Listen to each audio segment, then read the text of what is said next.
Welcome to this lecture on transition metal organometallic chemistry from principles to applications. Now, in the last few lectures we have been discussing about transition metal olefin complexes. We have looked into their bonding, their preparations as well as reactivity aspects of these very important class of organometallic compounds. We have seen as to how these compounds are important from catalytic perspective, because they are important intermediates in many catalytic reactions. We have discussed that also. We have also looked at the bonding scenario that exists between olefin and the transition metal in the transition metal olefin complexes.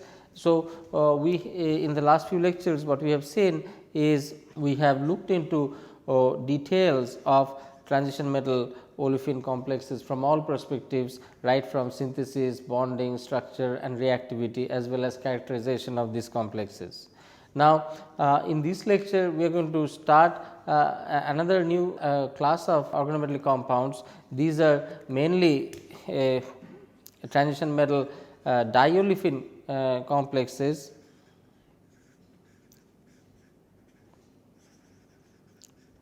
Now, one may think that what is the need for studying transition metal diolefin complexes. Once we have studied transition metal olefin complexes, the reason being simple is that there is a difference in properties of transition metal diolefin complexes as opposed to simple transition metal olefin complexes. This difference not only is reflected in the bonding as well as the reactivity thing, but also in the other preparations and other aspects of it. So, there is a definitive need for studying transition metal diolefin complexes, despite having spent quite a few lectures on transition metal olefin complexes. For example, this diolefin can be of two types. That means that it can be isolated diolefins,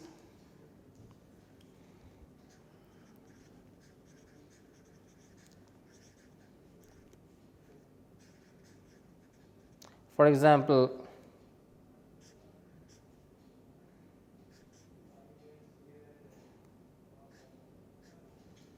where these two olefinic bonds are not in conjugation of each other, or it can be conjugated diolefins.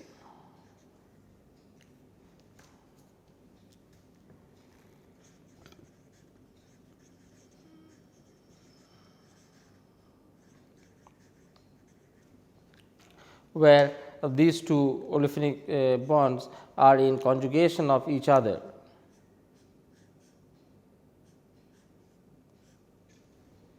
So, what it turns out that unconjugated or isolated diolefins resemble more closely the unconjugated monoolefin complexes, more closely resemble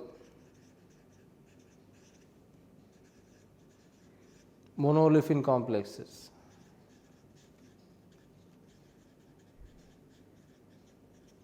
So, when these two olefinic bonds are not conjugated, they sort of resembles the monoolefin complexes which are somewhere over here. On the other hand, when this olefinic is conjugated, as a result of conjugation, they have different scenario, and that needs to be treated separately, and hence the reason for studying these diolefin complexes. So, these have delocalized pi MOs, pi molecular orbitals with various energies and symmetries, with various energies and symmetries, such that they require different treatment. Now, with that being in mind, we are going to focus on some of these types of ligand in the this part of the lecture, where we are going to look at how does conjugated diolefins interact with the transition metal. And with that being apart, let us take a look at this simple example of a conjugated diolefin, which is just butadiene. So, to begin with, let us sort of take a look at the molecular orbital structure of a metal butadiene complex, as is represented by this formulation Tm dash butadiene. And let us take a look at the ligand orbitals.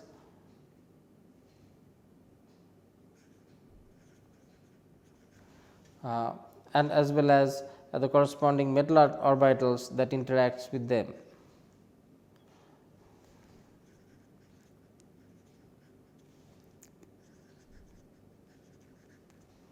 Now,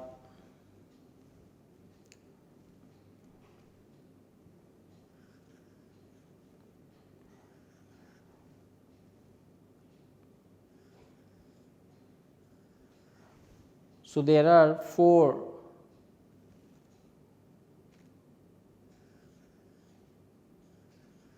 p orbitals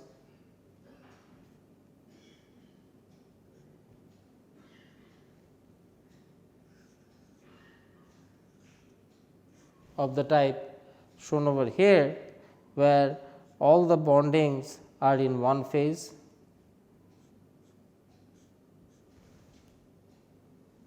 and this is a sigma type orbital and represented by psi 1. Since butadiene has 4 p orbital, linear combination will give 4 frontier fragment molecular orbital FMOs, and that would react with the corresponding atomic orbital of the metal. So, this is the combination where it is bonding on one side, all the 4 are in same phase. So, that is psi 1. The other possibility is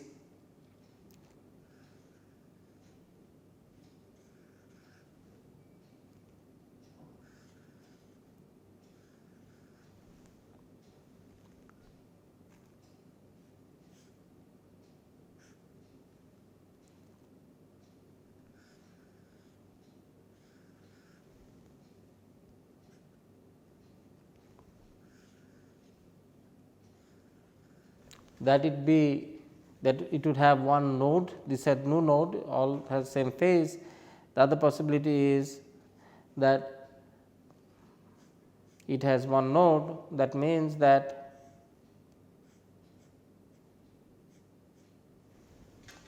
it is one phase in the top, another phase at the bottom. This is a psi 2 and this is a pi type orbital.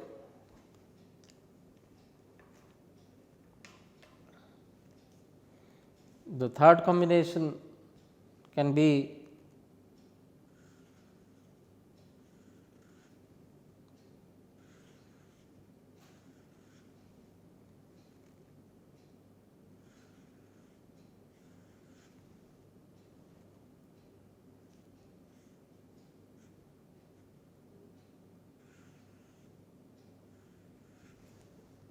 where it is same phase at the back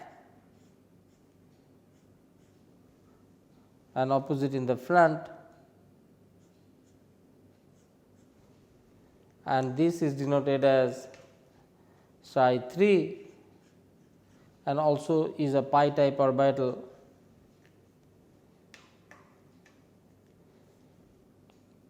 And the last combination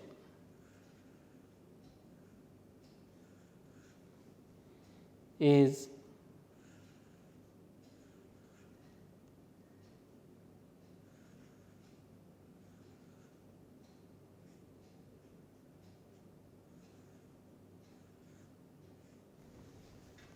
where it is antibonding in nature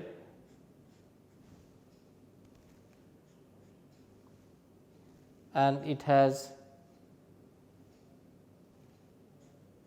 opposite phase and this is also designated as psi 4, and it is a sigma type orbital. Now, this gives a idea as to how these butadiene orbitals are located. So, you have psi 1 when all 4 are bonding and in sync, then you have one with next has one node, and then you have the other one where it is plus minus minus plus, and then you have plus minus 4 orbitals, of which two first and the last one are sigma type, and the second one and the third one are pi type. And we let us see how they interact with the metal orbitals. The metal orbitals involved s orbital, for example.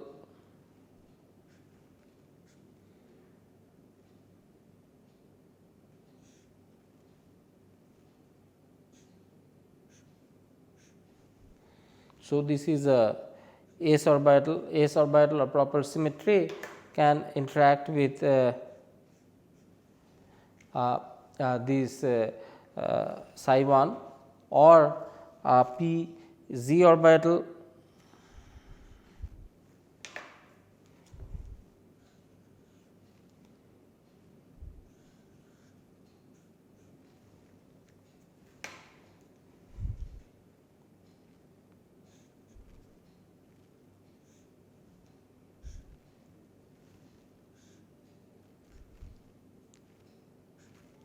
So, this is p z, or a d z square orbital,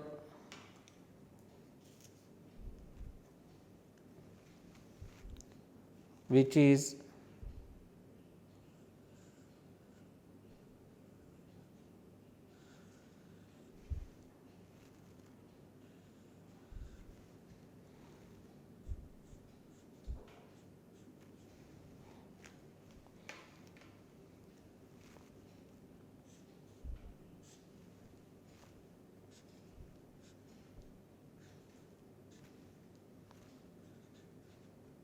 d z square orbital. Similarly, for this psi 2, the corresponding metal orbital which can interact with psi 2 are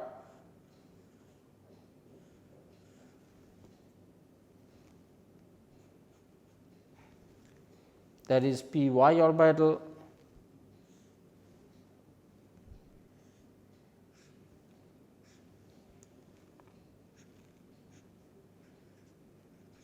as well as d y z orbital.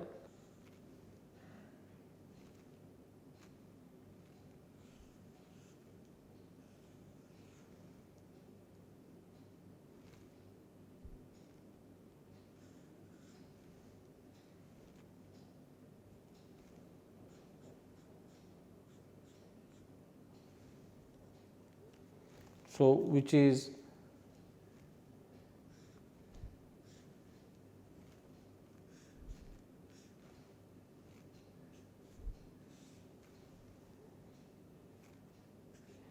d y z orbital. As for the psi 3, the orbitals which can interact is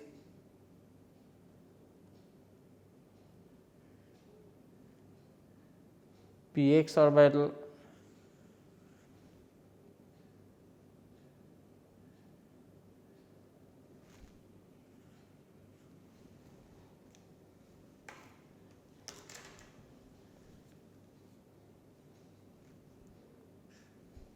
which is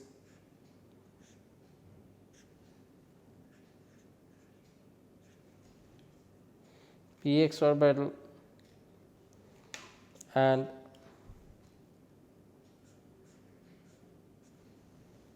that is given by that, or d x z orbital,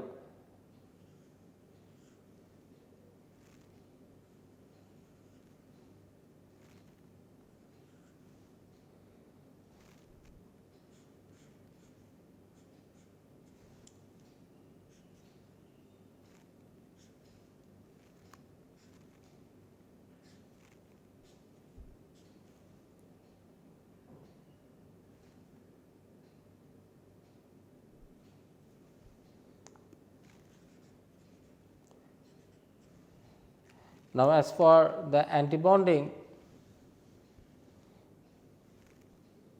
orbital which is psi 4,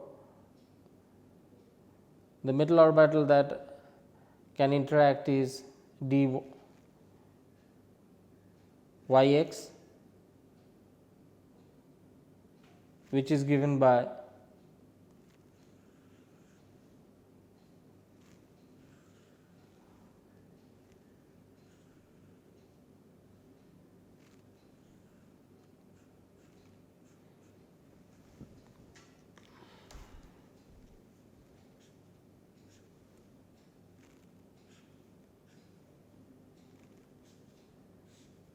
and this is d x y.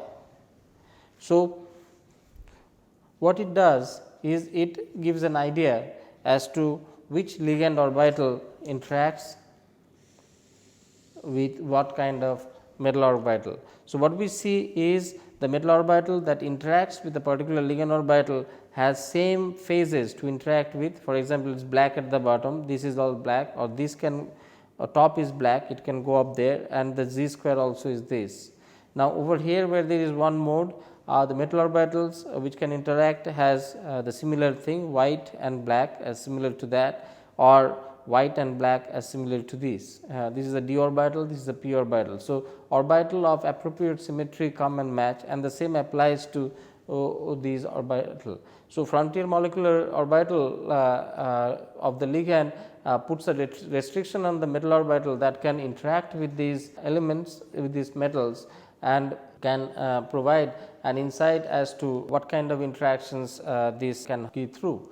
In this butadiene binding, then one can see that psi 1 or the first interaction is sigma donating interaction, where psi 1 to metal sigma bond is happening, which is a sigma interaction. Now, psi 2 to metal is a pi kind of ligand to metal interaction.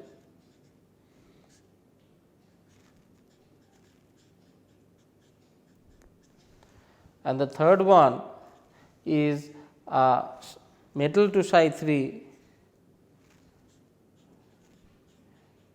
pi kind of interaction. Now, this is reverse, metal is donating, and psi 4 is metal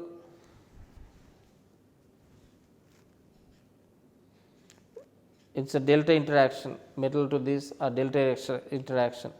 Now, so this is kind of a side on interaction where these lobe, all 4 lobes are interacting with all 4. So, this is a delta kind of interactions, and these sort of tells what kind of bonds, if at all this interaction would form, what kind of bonds they would form. This says that the first one would be a sigma, these two a pi, and that one a delta bond. Also, one must note that these bears some more significance. For example, both psi 2 to m, this interaction as well as m to psi 3 interactions, okay, these two would these two psi 2 to m or m to psi 3 interaction. So, these two would result in lengthening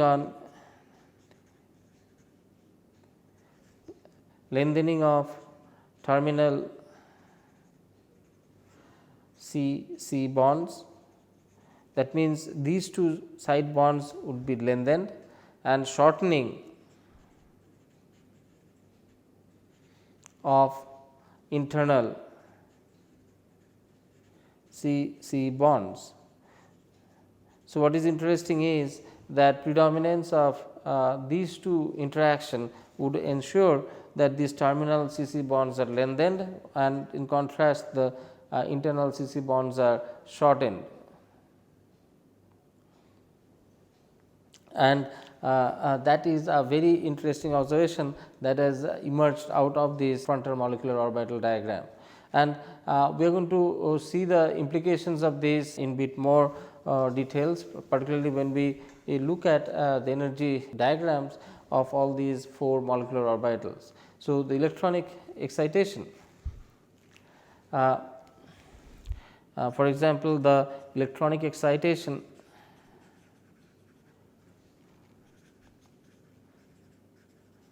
of free butadiene induces changes in bond lengths comparable to the one that we have just discussed. Let us sort of illustrate this as follows. For example, there are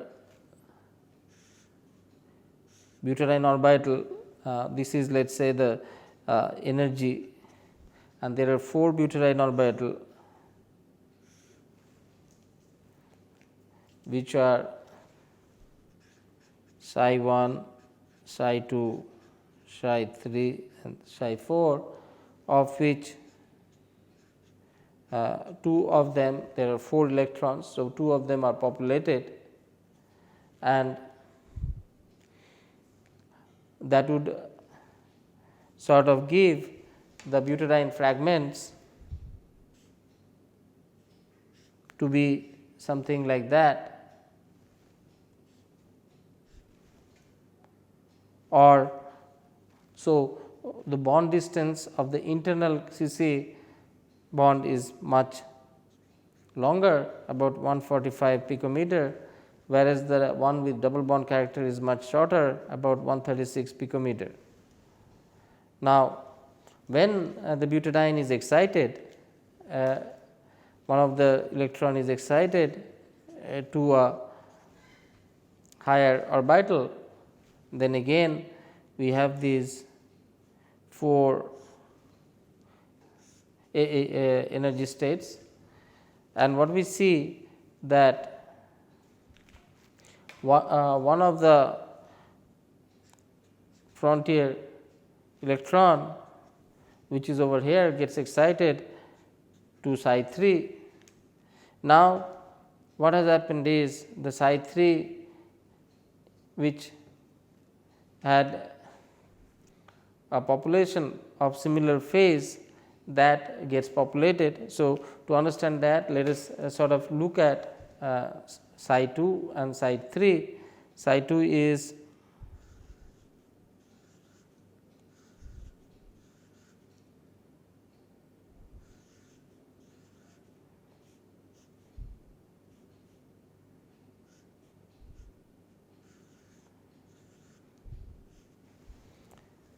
this is psi 2,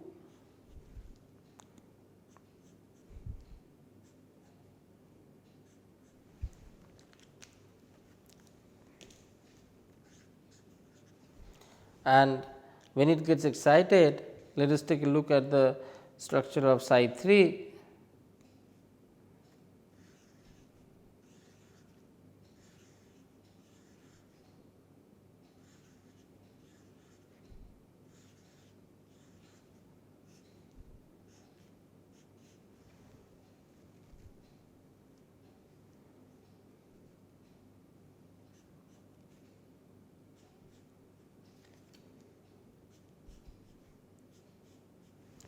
Structure of psi 3, which is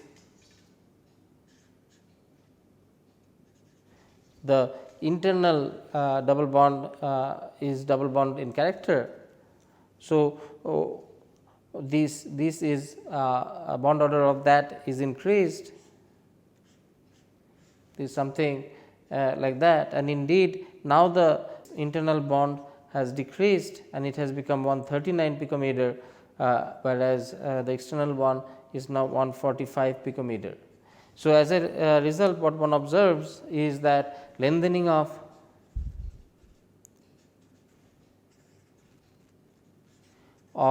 terminal CC bonds as well as shortening of internal CC bonds. So, that is a interesting observation that we see that electronic excitation of free butadiene would lead to shortening of internal bonds and lengthening of terminal bonds, and the same thing can be also be seen when the butadiene coordinates to metal. There also we see that depopulation of psi 2 and population of psi 3 would result in analogous lengthening of terminal bonds and shortening of CC bonds. So, with this let me conclude today's lecture, which was diolefin complexes. We began the lecture by looking at how is the diolefinic complexes different from olefin simple monoolefinic complexes. We have also looked at the bonding scenario of olefinic complexes, how that this molecular orbital interacts with that of the fragment molecular orbital, and how that leads to change in the bond lengths of the internal as well as terminal CC bond lengths of the diolefinic ligands, and that provided a very useful insight as to we see that the impact of the metal coordination to conjugated diolefin or as well as the excitation, light excitation of the free diolefin have similar effects. So, with that let me conclude today's lecture on diolefinic complexes. We are going to take this a bit more and a few other examples or few other new types of organometallic complexes in the next lecture. Till then, goodbye, and I look forward to seeing you in the next lecture. Thank you.